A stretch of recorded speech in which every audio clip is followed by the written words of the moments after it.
Hi, this is Rob Robbins. Today I want to talk about living purposefully. I came across an old Success magazine from 2009 and was reading an article by a Robert Stuberg. And the article was entitled Living Purposefully. And he starts out by telling this story.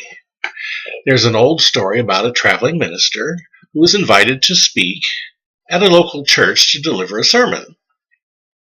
So when he and his son arrived at the church, they saw a collection box near the door and they put 50 cents in.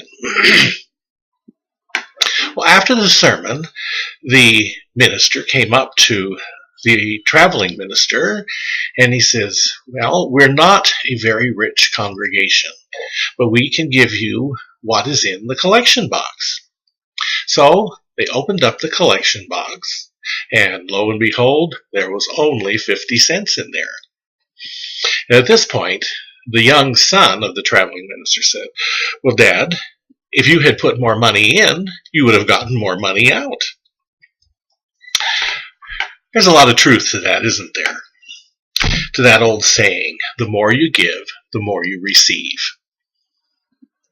So the best way, according to Mr. Stuberg, is if you want to reap true satisfaction and fulfillment from the means that you have been given, it comes by sharing it, by supporting the people and the organizations and the activities that are important to you.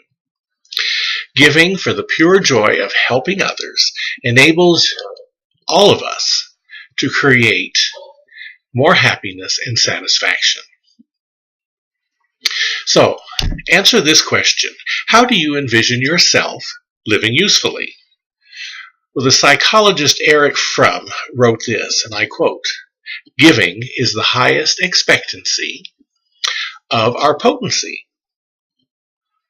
So, as long as you're giving, you're always becoming, is what that means. You're becoming greater.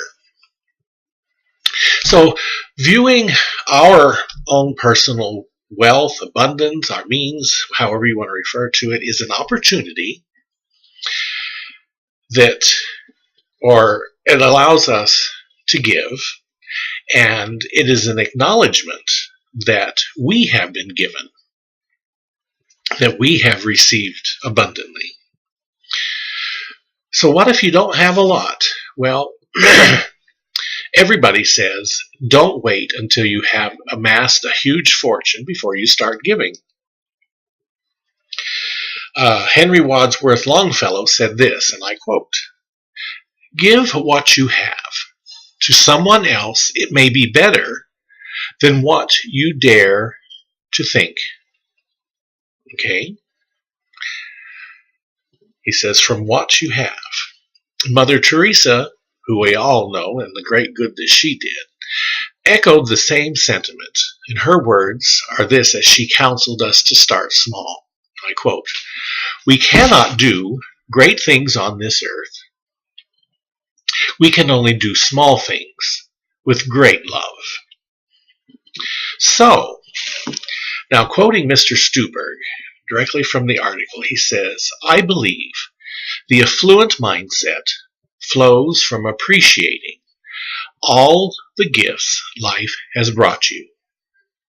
Obsessing about what you don't have or think the world owes you a favor is the mentality of scarcity, and this mindset will debilitate rather than strengthen you." So, going on, quoting Mr. Stuberg, it remains up to you to decide how to spend your money. However you contribute, keep in mind that money is a tool to broaden your life experience. It is not your most valuable asset. Your most important asset is the wisdom that you gain in life and the sense of meaningful fulfillment it brings. Okay? So, he also reminds us that we can do far more in the way of service and help to the world if we have something to work with. So he encourages us not to feel guilty if we're making a good income or if we become wealthy. And we are not to feel guilty if we have achieved success, because we are now able to do more to help those that are less fortunate. So, to end this little video today, my encouragement is strive for the life that you imagine, and success will come. And until next time, we'll say goodbye.